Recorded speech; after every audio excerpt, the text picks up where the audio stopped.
3 of you at the moment. That's a bit of a disappointment, I've got to say. 4. The numbers are growing. So thanks for tuning in, all 4 of you. I've got fairly low expectations about the number of people that might join in, but I'm hoping we might get more than 4.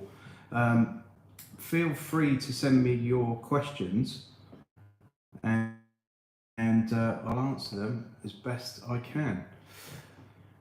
Sunny Wong, hello, been following your videos for a while, truly a fan. Got some questions for you today, great.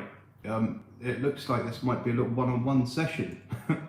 Let's have a look. I'm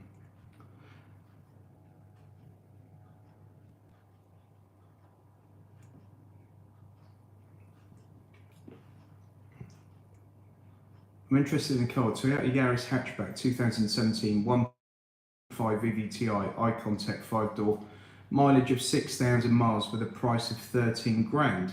Is that price reasonable? There's no such thing as a reasonable price at the moment. A good way to tell sort of the market average at the moment is to go on to Auto Trader, search for that car on there with that kind of mileage, that spec level, and they actually give an indicator on each one. You'll see like good price, lower price. It'll tell you if it's sort of above or below the average for that kind of thing right now. So that's quite a good way to do it. Shall I use finance, pay monthly, or one-off payment? Any pros and cons I should pay attention? If you've got the cash, spend the cash. If you want to do finance, you're probably better off doing a bank loan. I'm not a fan of PCP generally or HP deals generally, but if you've got the cash and you can live without it, then you're not paying any interest, are you, if you use the cash? So that's probably a good way to go. Matteo, thanks for joining in, buddy. Electric cars, would you buy one now, or do you think it would be better to wait 3 to 5 years so prices should be considerably cheaper, but range should be considerably higher? It's interesting. So at the moment, EVs are obviously holding their value really, really well. Lots of people want an EV, and they're really difficult to come by, as most cars are at the moment. Should you buy one now or wait 3 to 5 years? So in 3 to 5 years, you would hope that the charging infrastructure is going to be a lot better, if we're not all turned to vapor by the Russians by then.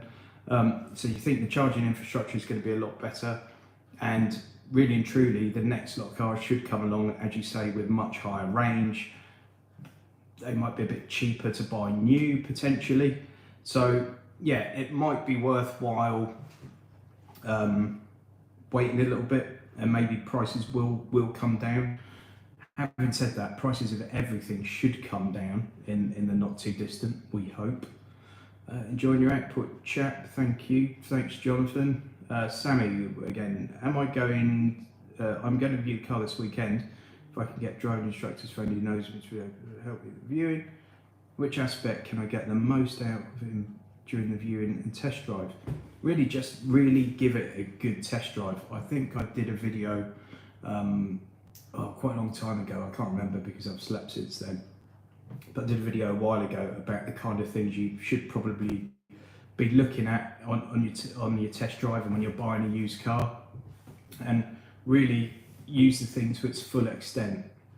So drive the car as if you're trying to brake it, and by that I mean really fast acceleration, slam on the brakes without hands on the steering wheel, and see if it tows one way or the other. Look for things like full lock on the steering, make sure there's no strange noises or anything like that coming from it. Get up and down through the gears, make sure everything's going as it should there. Try everything electrical in the car. If there's a switch, try it. Make sure the aircon blows cold, all those kind of things. Look for any leaks under the bonnet, and just a bit of common sense really. It says good price on Auto Trader, good. Well, that's okay then. Salesperson told me by the phone that the price is non-negotiable and is fixed. Does it make any sense, or can I actually negotiate? You can always negotiate. At the moment, it's very difficult to get any money off a car because it's a seller's market essentially, so it's difficult to knock people down. You could try and get something else thrown in maybe. like maybe get the warranty upgraded or paint protection done, or one of the extra services they try and sell you, try and get that thrown in, or get them to try and get them to put some tax on it or something like that. They'll offer you better discounts if you do finance, but that's because by doing finance you're paying a lot more for the car. So yeah, as a cash buyer, I would just go and say, look, I'm a cash buyer, got this, take it or leave it. You might get a couple £100 off, but you're not going to get huge savings at the moment. Fred, do you expect prices to drop in a year or two? Yes, but my guess is as good as anyone's, but I do expect prices to drop. In fact, I was looking at things for my news video, which, by the way, comes out every Sunday morning at 8:30. And I saw this month prices have actually slightly dropped. Used prices have slightly dropped. So maybe that's a sign of things to come. Roger Pike, hi Jim, just thought I would say a quick hello. Just a quick question, do you see used cars prices coming down anytime soon? There you go, just answered that one. This month they have a tiny bit, but whether that continues, we don't know. There's someone there spamming me with something, I think. I'm not surprised that German cars didn't feature in the top 10 reliable cars second hand. What is it good? I'm surprised, sorry. I can't read. I haven't got my glasses on, and the text is very small on here, and I'm aging by the second. I'm surprised that German cars did not feature in the top 10 reliable cars second hand. What's a good second hand German car? There are loads of them, to be honest. Sometimes in the comments on my videos, German cars get a bit of a battering, but I don't know why. I really don't know why. Some German cars are obviously better than others. Avoid 2 litre TDI VW group cars. Not all of them are bad, but some of them are, and it's best just to avoid them. I personally think if you're going for a German car, I mean the old 1.9 litre VW engines that are in VWs and Audis and things, yeah, that one being a diesel, is pretty hard to beat in all fairness. Those things do like 500,000 miles regularly. Other than that, just pick something petrol. I mean, it depends what kind of budget you've got, but in the sort of 5 to 10 grand range, you can get yourself a brilliant German car, and you know, take your pick. If you just want a flat, what's a good car to get? A petrol one, probably. Fred, on leasing. Okay. Front 242, COVID away. Alright. Wayne, what he means, Sammy, is drive the car like you just stole it. That's it, Wayne. I absolutely meant that. Matteo, alright, I'll keep my Giulia QV then, but can't keep my eye off the new Porsche Cross Turismo. It's absolutely stunning, a bit overpriced, but I fell in love with it. I absolutely adore that car. Obviously, I'll probably never be able to afford one unless you lot send me loads of tips in the chat and give me lots of thumbs up and all those kind of things. But yeah, I absolutely love that car. It's the best looking car around at the moment, in my opinion. Sammy, thank you. No problem. Sammy. Gavin, really enjoying the channel. What's your favourite car you've ever owned? And do you have any that you had the chance to buy but regret not doing so? I'm not sure about the regrets. Probably they were all things that were well out of my budget. So I'm probably glad I didn't put myself in a situation that I couldn't afford. My favourite car that I've ever owned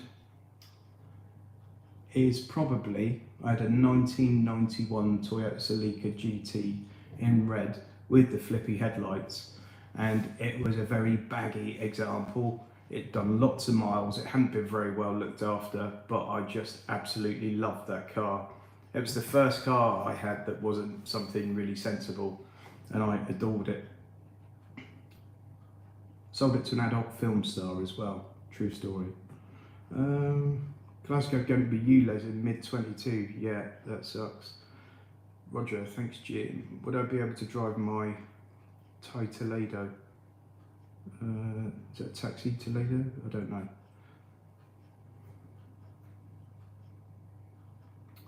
Sorry guys, I'm just reading through the questions here.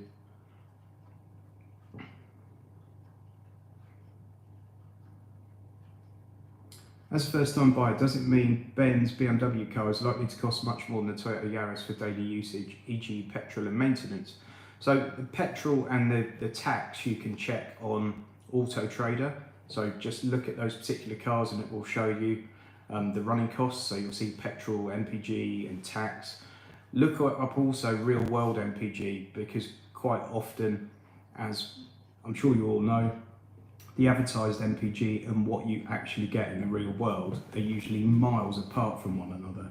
So do check that out. By the way, 17 people watching this at the moment and only 9 thumbs up. Come on, folks. So you can check that out. In terms of ongoing maintenance, Toyotas don't tend to have a habit of breaking down. So think about that. I mean, Mercedes, BMWs have got better reliability history than Mercedes, I would say.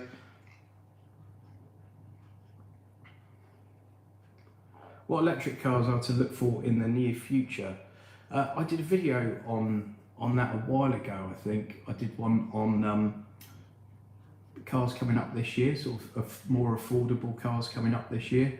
And there are a few really interesting ones. Funnily enough, one's a little smart car that looks really cool that's coming out. And then we've got things like, let's think, there's the little Seat EV, which looks very cool. All my questions have disappeared. Sorry.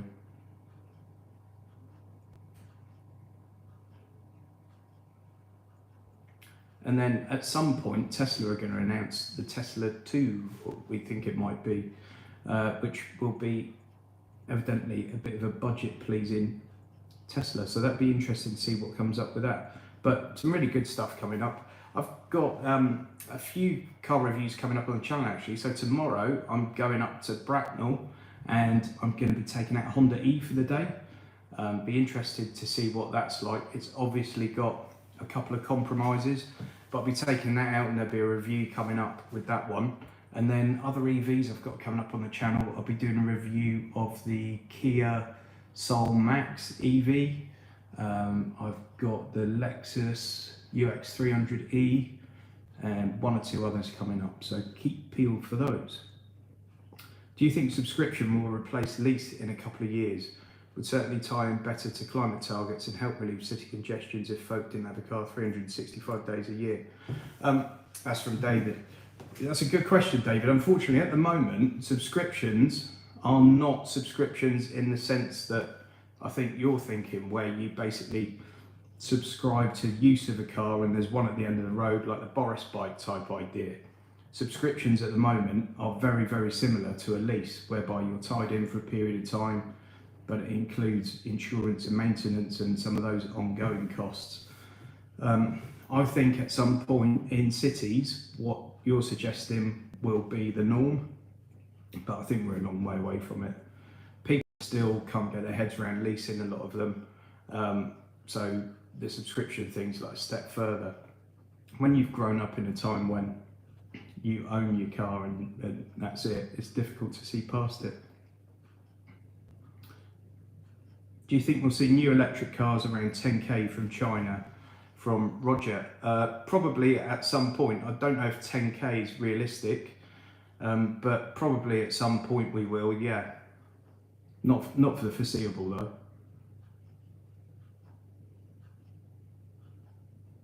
though. Front 242, I don't know what your questions, mate. Just if you type it as just one question, I'll get to it. Robert Page, purchase or lease, all depends on the deal.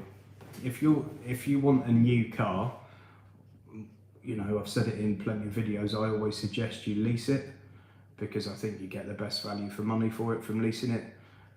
If you want to hold on to it forever, then purchase it. But if you're someone that replaces a new car fairly regularly, it's almost always better off to do it on a lease. If you want a used car and you replace it every 2 or 3 years, if you're one of these people that buys a 1-2 year old car and you replace it every 3 years, quite often you're better off getting a lease. So, but if it's something you want to hold on for a period of time, you want to run it into the ground, absolutely buy it. Did you know Drax Power Station in Yorkshire used 25 million trees a year and Lockerbie Power Station used 12,000 tonnes of trees per day for renewable electricity power supply. Yeah, I don't doubt it. I'm not buying an electric car and contributing to that. Okay. In my comments, I get some absolutely ferocious people that are completely invested in EV or combustion engines or hydrogen or something like that, and I get it, but I'm totally on the fence. I'm all about seeing what happens, seeing what works best for you and your particular use case, and letting everyone else get on with what they feel suits their use case the best, really. But yeah, there's loads of arguments for and against every kind of way of powering a car. There are certainly loads against EVs, loads of them, but there are also some for them. So I try and provide a bit of a balanced outlook and then let people make their own minds up, really. Senny, shall I buy a full car report if I fancy that car after viewing? Yes, I would buy the report before your viewing, because if there are any issues, you want to challenge the dealer with those. And that might be something that you actually don't really care about. And sorry, my dishwasher's gurgling there, that's not my fat stomach. Yeah, you might want to challenge the dealer with those. If you're not too bothered about those particular things, it might be that you think, do you know what, I'll try and get a few quid off instead, you know. But there are some things you might find in there that would lead you to walk away. So I always think it's worth getting the report beforehand. Sorry, something very strange had just happened on here. Electric cars are more expensive. Will you save extra by the electric costing less than petrol and diesel? Is there a break-even mileage? It all depends on the car there, Stephen, and the price you're paying for it. But yeah, there will be for most people. It's like people that buy diesel because it does much higher MPG. You have to factor in the fact that diesel costs more to buy than petrol generally. You also have to factor in that diesel cars generally require servicing more than petrols. All sorts of things come into it, but yeah, that's a calculation that you should do if the running cost is important to you. Dacia Spring Electric, why is it not coming to the UK? Crazy. I heard actually that they're not going to make it anymore, Dacia Spring Electric, but they're going to do something new. I just caught the tail end of something on it today, so I'll probably put that in my news video on Sunday if I can find a bit more about it. Talking about car design, do you think Kia and Hyundai are now market leaders in that sense? I don't know if they're market leaders, but they're up there, aren't they? I mean, they're doing bold things, which is really good. There are a lot of companies that for a lot of years have made very reliable and utilitarian type vehicles. I was thinking about Honda. Obviously, I'm going to get this Honda E tomorrow. And I was thinking about Honda and how for so many years they made really great, reliable cars, very utilitarian, but a bit boring. And then suddenly they come out with a Honda E, which seemed bonkers and really brave and bold and everything else. So I think Kia and Hyundai are having that moment now. I think they're making their new models are some of the best looking in their class. I've got the Genesis coming up as well, actually. I'm getting a Genesis in a couple of weeks, the G70 shooting brake. And it looks very similar to like the Kia EV6 if you haven't seen one yet. But it's that sort of premium version of it, and that thing looks outstanding, I think. Some people say automatics with the CVT, guess in the letters, are dodgy and to steer clear of them. Right, CVTs are massively reliable. CVTs get slagged off pretty much everywhere you read about them, but they're massively reliable, and they're usually fairly frugal with the fuel. So some automatics can eat fuel a bit more than manual gearbox. CVTs are generally pretty good. They don't break down very often. The thing with CVTs is they're not in any way sporty, and they're not hugely controllable with your right foot. like some other automatic gearboxes can be. So if the classic thing with the CVT is if you go to overtake another car and you floor the car, if you did that in, say, a DSG gearbox or a torque converter or something like that, you might feel the car sort of kick down a gear, you move on, and it feels similar to you just dropping down a gear in a manual. In a CVT, you just hear loads and loads of revs, and it's not very refined. But there's not too much wrong with them, to be fair. New CVTs are a lot better than the old ones. John, I was very keen on leasing an ID4, but recent hikes in electric have put this on pause. I'm thinking of a Kia Sportage mild hybrid, some great office highlight by you. I'm a donkey on the edge.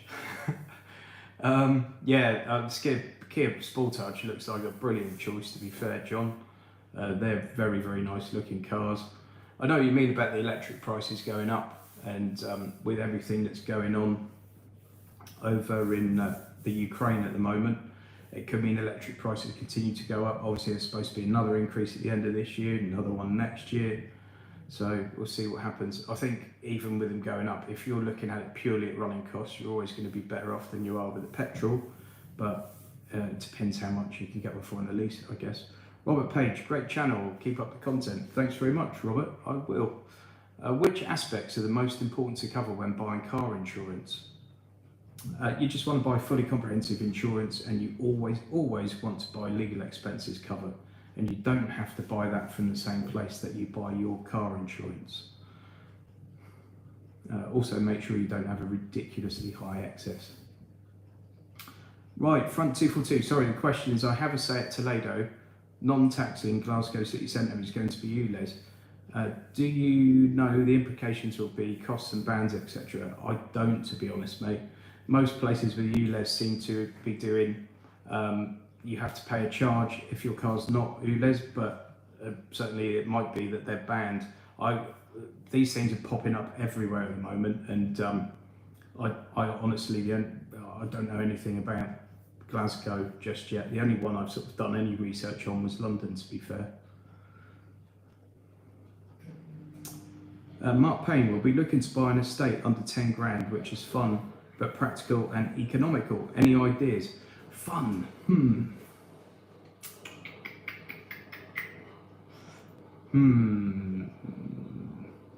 Right, the fun is the difficult word there, because practical and economical and fun don't often go together, especially not in a big car. If you want practical and luxurious, you can't go far wrong with a Skoda Superb.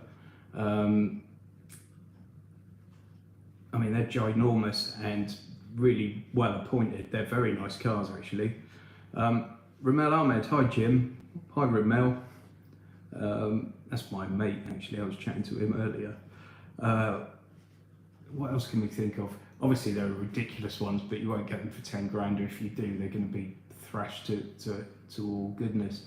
Again, Skoda Octavia, I know it's another Skoda, but the fun is the difficult bit there. What are you thinking of, Mark? What cars do you have in mind? Roger, I have a DSG box. I heard you have to drive a certain way rather than as a normal automatic. Is that true? No, not at all. No. DSG will drive perfectly as a normal automatic. What you'll find with them is that actually they're pretty controllable with your right foot. So once you get used to driving it, you can drop down a gear or just proceed on with very little sort of concern. It just all feels very natural. I really like the DSGs. What some people don't like with them, if they're used to a torque converter or something, is you feel the gear changes a bit in a DSG, which you don't in some other kinds of automatic gearbox, but I love them.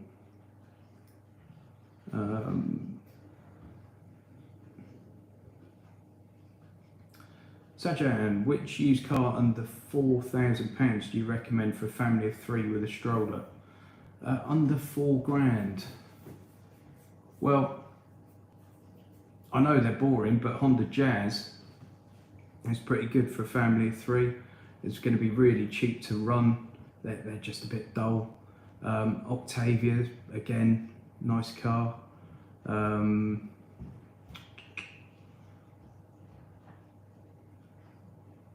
Bilbo, Octavia VRS estate 2 litre TSIs are good and fun. Absolutely, totally agree with that, Bill. Just reminded me of my old Cortina 1.6 automatic. Remember converting that to manual and saw the donut torque converter. Yeah. On car insurance, watch out with a courtesy car as some don't cover you if it's a fault claim or write-off. I found out the hard way when I wrote off my Mazda 6. The other thing with a courtesy car, if it's a write-off, the insurance company only have to give you a courtesy car until they make you the first offer. And if that offer's rubbish and you say, oh no, I'm not accepting that, it's no good, and you want to go away and do a bit of work to try and get a higher valuation, they're well within their rights to pull the courtesy car at that point. So don't think that you've got one forever because you haven't.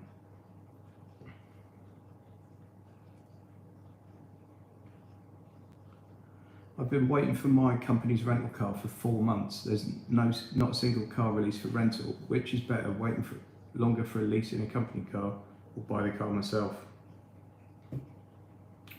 That's one for you, I'm afraid, mate. Hellhound, Euro NCAP, are they becoming too stringent with their judging and driving up the cost of new cars? I don't know, in all honesty. I think Euro NCAP's a good thing, and cars should have to protect the occupants. I think the fact that the Renault Zoe is available at the moment with 0 stars is unbelievable, to be honest. I can't believe that thing's allowed on the road with 0 stars. Sanjan, how old should car and mileage should I go for 5-door car under 4K? Right, it's tough because you've got 4 grand. So you're not going to get a really new car and low mileage, but maybe look under sort of 80, 90,000 if you can. Whatever it is, I mean, you can get a car with high mileage that won't give you any problems if it's been serviced well enough. So really, really check that mileage. Check the mileage, check the service history. Farang, enjoying the live stream tonight. Thank you very much, mate. Yeti, a great little family car. Yeah, that's right, Fred. Yeah, brilliant cars they are. Yeah, I like a Yeti. We had one for a while. Right, no more questions at the moment, so feel free to keep throwing them in. I'm selling my BMW 4 Series. I've got an impending change in personal circumstances, and I'm going to sell that. So tomorrow afternoon, after I've been up to Honda, I'm going to drop in on the detailing doctor, who we did a video on my wife's car some time ago. Don't know if you've seen that, but that's a good video if you haven't checked it out. So we're going to see him. He's going to give the car a once over for me. I'll take some pictures and get that listed for sale, and then hopefully I'll show that sort of process and getting the car sold on the channel, if that's something that might interest you lot. I might even buy a few cars to sell. I don't know if that would be interesting to anyone on here. Show you the prep and get them moved on. Ramel, if you had to do one of those Top Gear type road trips and had to drive to Spain, which we've spoken about, Ramel, possibly doing that with a car under £1,000 with 20 seconds to make a decision, what would you buy? I'd buy an old VW Golf 1.9 diesel. There you go. Ramel, by the way, knows that I'm going to totally stitch him up here, which he's quite used to, but he knows I know a thing or two about motors, and he was going to spend quite a lot of money on a car, and he was sort of torn between the big German exec cars and a Jag. And I basically said I put them in sort of order of the ones I would go for, and I said, whatever you do, just don't buy the Jag. So he bought the Jag. To be fair though, it hasn't broken down yet. Farang Travels, buy Japanese and avoid everything else. Yeah, if reliability is your number one, buy a Japanese car pretty much. If excitement's your number one priority, maybe don't. Matteo, I know I've asked you this question before, but any hope that the global chip shortage will get better anytime soon? No, I don't think so. But I think when it does improve, it's going to get better very, very quickly, because lots of companies are building new facilities to start producing these chips at a quicker rate. So I think they'll all appear at once. So the market will suddenly be flooded with them. But I wouldn't expect anything to happen this year. And then really and truly, they've probably got a year of back orders. So it could take a long, long time. With electric cars having free or little road tax, who do you think will be picking up the cost of the missing road tax? Us, electric car users will as well. So what's going to happen, Dave, is you are going to be tracked on every mile you do on the road, and you're going to pay something for that. Yes. Jim, you're not hairy enough to be a Yeti. That's unkind, that is. You know, I've got a medical condition. Alopecia, look at that. Got the Galapagos Islands going on here. That's horrible, that is. That's from HB's faithful servant, by the way. Probably my #1 viewer, probably my favourite viewer, because she's watched just about every one of my videos and has commented on almost every one of them and has given a thumbs up on pretty much every one of them. So thanks, Jean. Tell us your background, Jim. How did you get into the car trade? I'm not in the car trade. I never have been. I'll tell you my background in a sec, but my thing with cars is I've always been obsessed with cars. When I was a younger man, I had so many cars one year that DVLA wrote to me to ask me if I was a trader or not. And I've just always had a strong interest in cars.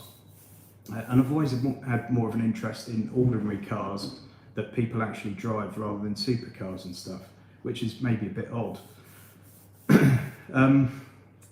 I then sort of helped run a business fleet where I used to work, and got heavily involved in the leasing and that side of things, and that first introduced me into car leasing, and then I helped lots of friends with their car leasing, and on it went. When I originally started this channel, it was to do kind of business advice and things like that, and I think I did one video on car leasing, and that was the end of that. And I was just looking for an excuse. I am probably going to be setting up a second channel to do the business stuff at some point. I've got 25 years in the insurance industry, something like that, and I'm possibly coming out of that quite soon. I've currently got a director position at a company. Previous to that, I was a sales director for quite a large company, and then I got to managing director there. Got made redundant at the end of last year, and I'm in a new position now, but I may be doing this full time soon, possibly with some business consultancy added on, and maybe helping people with their marketing their businesses on YouTube. My ID3 arrives in the next couple of weeks on a 3-year lease. I intend to put my private plate on the car, however the lease company said that they take ownership of it. I've said they take ownership of it. What, your private plate? What would you advise? As far as I'm aware, there's no issue at all in putting your private plate on a lease car. You will need to get, I guess, the V5 or something to do it, but it's not a problem. I've never known it to be a problem before. Lauren, hi mate. If you were an employee looking for a company car on 25 grand a year, what would you recommend for low benefit in kind? EV is the obvious one, because there's pretty much no benefit in kind on that. But if not, you want something hybrid, something under 100 grams of CO2. I'm a little bit out of the loop on it, so you'd need to look those up. But definitely petrol or electric, hybrid, you know. Sorry, I lost my chat for a sec. Can't remember what was there. Sausage fingers. You're sausage fingers and I'm lady fingers. I don't know if you know this about me, folks, but I'm a fairly sizable, I'd say girthy gentleman, but I've got the hands of a 9-year-old boy. So there you go. No idea when my ID4 turns up, no date yet. I ordered 30th October. Yeah, it's ridiculous at the moment. Just dates keep getting put back and back and back. What music do you like? I played in lots of bands over the years, and I like all sorts of weird and wonderful things. My real thing will be people like Metallica and some of the 80s rock bands and stuff like that. I grew up on that sort of stuff. In more recent times, I've got more into sort of, I'd say, more modern blues and country. But I like all sorts of weird and wonderful music. I love like Fleetwood Mac and Slayer. So I've got a fairly eclectic musical taste, I think I would say. Ramel, yeah, the Jag hasn't broken down because he's only driven 2 miles since he's had it. That's very, very true. By the way, if you saw the review I did of the Tesla Model 3, the intro there was actually on Ramel's drive. And I got Ramel to hold the camera for me, but he did such a pathetic job of it. I used the top of his wheelie bin as a stand instead. And to be fair, the wheelie bin gave better conversation too. HB's faithful servant, stalker. Yeah, you are a stalker. I can see you in the bushes out there, by the way. Fred, I've seen NHS lease deals. What's your opinion on these claims? I don't know what that is, to be honest, Fred. Sorry, mate. Roger, Jim, interesting backstory. I too have worked in the insurance industry for 30 years. Well, I'm sorry for that, Roger. I really do pass on my commiserations. What was your crime? Why did you get stuck in the insurance industry? It's a weird thing, the insurance industry. It's one of those things that I don't think there's a person on earth, when they were at school and the careers teacher said, what do you want to do for a living? They said, oh, I want to be in the insurance industry. I think it's one of those things you fall into when you didn't know what you wanted to do. Seni, I wonder how you got so much energy doing so many useful videos and doing all those editing. Yeah, the editing's pretty tough, to be fair. And especially as I'm such a buffoon and I can't get my words out half the time, and I don't use a script for any of it, as you'd probably tell, because I waffle on. But yeah, editing does take a lot of time, and then the upload into YouTube and doing all your keywords, making the thumbnails, I make all the music that's on my videos, so it takes a little bit of time, but I'm getting a bit faster at it as time goes on.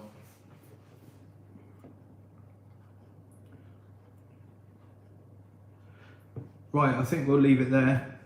We're 38 minutes in. I think I've bored you all enough. Please give it one of these. There are 24 people on there at the moment and only 20 thumbs up, so please help me with that. And yeah, thanks for tuning in. It's the first one of these I've done, and I had very low expectations. I thought I might hear for 10 seconds and turned it off and deleted it forever, but it's been quite good. So thanks everyone for joining in, and thanks for all your questions. Hold on, what have we got here? You and High Peak Autos are top blokes, honest, true, and good laugh. Yeah, I like High Peak Autos a lot. I think that's a brilliant channel, actually. And yeah, I think Matt's doing a great job with that. Many thanks, Jim. Thank you, Senny. Lots of questions, so thanks, mate. 9-year-old boy, thumbs up, brilliant. Final question from Sanjay. Come on, mate.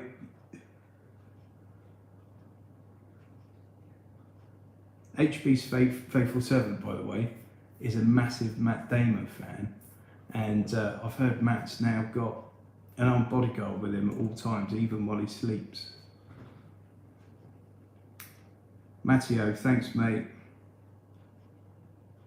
Thanks everyone, by the way, for always commenting and thumbs up on the videos. I know lots of the names in here I recognise, so I really do appreciate people that join in. Sanjan, here we go, last one. To run a cheap family car, going to go up to 1.6 litre or should I stick to 1.2? Sometimes it doesn't matter. Sometimes you'll find a car with a bigger engine, slightly bigger engine, can be more frugal than one with a smaller engine because it's not having to work as hard to get you up the road. It all depends on sort of the technology involved. So I would say if you want something cheap to run and you've got a $4 grand budget, and it's tough because £4,000 right now doesn't get you that much, where a few years ago it did. Honda Jazz. If I had £4,000 to spend on a family car that I wanted to be really cheap to run, I'd buy a Honda Jazz. You might feel like you've given up on life because it's a boring car, but you're getting an okay Jazz for £4,000. Right, cheers, Ramel. Thanks, everyone. See you soon.